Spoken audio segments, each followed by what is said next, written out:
All right, buckle up because today we're diving deep into some seriously old school drama. Oh, yeah. We're talking Cain and Abel, Osiris and Seth, two pairs of brothers, two tragic endings, and a whole bunch of questions that still kind of hit home even today. I like it. We're looking at this really interesting book on comparative mythology to see if we can find any surprising connections by, looking at these stories together. Yeah, it's wild. It's amazing how these stories, even though they come from totally different time and cultures, they still manage to touch on something like deeply human, right? It's like they're giving us a peek into like the core of human relationships, all the messy stuff and contradictions and everything. So to get this, let's start with the basics. Who are these guys and what's their deal? We can kind of think of them as like archetypes. So in the story of Cain and Abel, you've got Cain, the older brother. He's the farmer, the guy who makes sure everyone's fed, right? Yeah, okay. He's the one bringing in the harvest, offering it up to, the divine, the powers that be. And then you've got Abel, the younger brother, as a shepherd, and he offers a lamb. Totally perfect, totally pure. So it's like even way back then, there was this thing about whose offering was like more legit, like who's getting the divine thumbs up. Exactly. That's where we start to see these timeless themes pop up. Perceived worth, divine favor, that very human need to be, validated, accepted, but with Cain and Abel, it goes to a dark place. Cain gets eaten up by jealousy and commits the ultimate betrayal, fratricide, kills his own brother, heady stuff. And that's where we jump continents and like thousands of years to ancient Egypt, right? What's the story with Osiris and Seth? So, Osiris, he's often shown as this super wise and just ruler, completely tied to life, growth, the whole rise of civilization. So he's the good brother. Well, it's easy to see it that way, but like with most things, it's rarely so black and white. Fair enough. Now, on the flip side, you've got Seth. He embodies all those raw, untamed forces of nature, chaos, the vastness of the desert. Think like a wild, unpredictable storm. He's the complete opposite of Osiris's order, a force of disruption and change.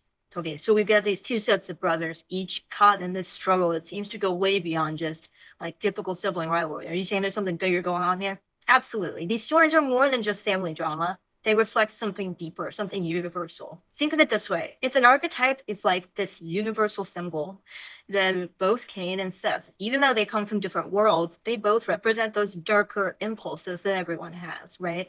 Jealousy, rage, that endless desire for power. So it's less about good brother versus bad brother and more about these fundamental forces duking it out, both in these stories and within ourselves. Exactly. These ancient tales give us a glimpse into the human condition, reminding us that those darker impulses are as old as time itself, like they're woven into the fabric of who we are. It's like they're holding up a mirror to our own anxieties, our own capacity for envy and, well, ambition. Right. So if these stories are tapping into something so primal, what makes Cain's violence different from what drives Seth? Are they both fueled by the same kind of jealousy?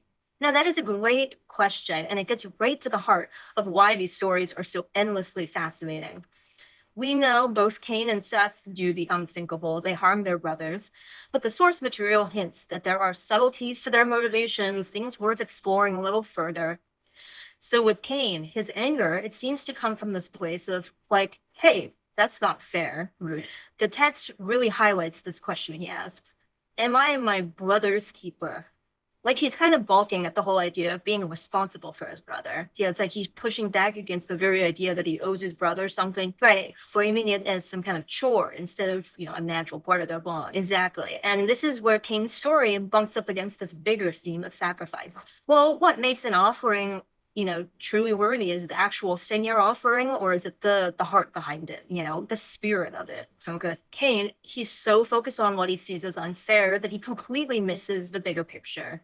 True sacrifice, it comes from a place of love and devotion, not resentment or some sense of obligation. So instead of looking inward, checking his own intentions, he just lashes out. It's like this stark reminder that jealousy can totally blind us to love and compassion. Yeah. But what about Seth? How does his whole chaotic nature factor into what he does to Osiris? Ooh, now that is where things get really interesting. See, if Cain represents the darkness that can brew inside each of us, Seth, he embodies something more, well, primal, more fundamental. He's a challenge to the very idea of order, representing those untamed forces that can just disrupt everything, reshape the world as we know it. Okay, so how does that play out in their story? I mean, we know it doesn't exactly end well for Osiris either. Right, right. The text describes how Seth tricks Osiris, leading to this really brutal murder and get this dismemberment. Whoa, okay, things just got real. It's a powerful image, right? Osiris's body, which represents civilization, order, all that scattered to the winds like a gut punch, reminding us how fragile order can be, how easily chaos can just tear it all down. Wow. But here's where the Egyptian myth takes a different turn from Cain and Abel. While Cain's actions lead to exile, this total isolation, Osiris' story, well, it takes a more hopeful turn. Oh, not hopeful. We're talking about like dismemberment here. And why does anyone come back from that? This is where the concept of rebirth comes in. You see, in ancient Egyptian belief, death wasn't the end. It was a transition, a movement into the underworld, but also a chance for renewal. Okay, now I'm really intrigued. Tell me more. So after Osiris is murdered, his wife, Isis, she goes on this incredible journey to gather up all his scattered pieces. She's driven by love, by this fierce devotion, but also by this deep belief in the possibility of resurrection. And through her efforts, Osiris is actually brought back to life just long enough to father a son, Horus. So out of this act of horrific violence, new life emerged. Exactly. And Horus, he becomes the central figure, the embodiment of hope, the avenger who eventually confronts Seth and restores balance to the cosmos. It's a powerful reminder that even from the depths of chaos, even from death itself, renewal is possible. That's quite a contrast to Cain's story, where there's this heavy sense of finality, like you can't undo what's been done. Those consequences, they're forever. It is a fascinating difference, isn't it? And it speaks to a fundamental difference in how these cultures view the world. While Cain's story emphasizes the weight of individual choice and the lasting impact of violence, the Egyptian myth offers a more cyclical perspective. Destruction and renewal, they're intertwined, part of a larger cosmic dance. It's like they understood that without that constant back and forth order and chaos, life and death, creation and destruction, the whole rhythm of existence would just stop. Right. It's like they knew deep down that without that push and pull, that dance between opposites, order and chaos, life and death, even creation and destruction, the whole rhythm of existence would just fall apart. It's a powerful way of looking at it, that's for sure. And it makes me think about that phrase from the book, The Sacred Dance of Life. It's like those ancient cultures, they understood that these forces that seem so opposite, they're not meant to be destroyed. They're actually all part of this bigger interconnected whole. Yeah, exactly. And that even within those struggles, within those moments of like darkness and despair, there's always that potential for incredible transformation, for growth. It's a good reminder that even when it feels like everything's falling apart, even when we're hit with loss or tragedy, there's always a chance for things to get better, for something new to come out of it. Makes you wonder, what do we miss when we try to box those experiences in, label them as just good or bad? That's a question worth sitting with for a while, isn't it? I mean, how can we really appreciate the light if we don't acknowledge the shadows that get it shaped?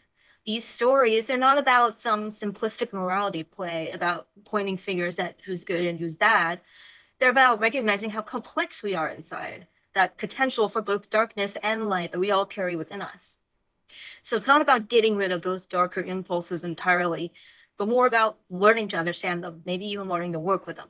It's about seeing them for what they are, acknowledging their power, and then deciding how we're going to respond. Like, think of a sculptor shaping clay, molding it into something beautiful and lasting. We have that same ability to shape our own inner world, to choose which parts of ourselves we want to nurture, to give power to. It's like we've all got a little bit of Cain, Abel, Osiris, and Seth inside of us.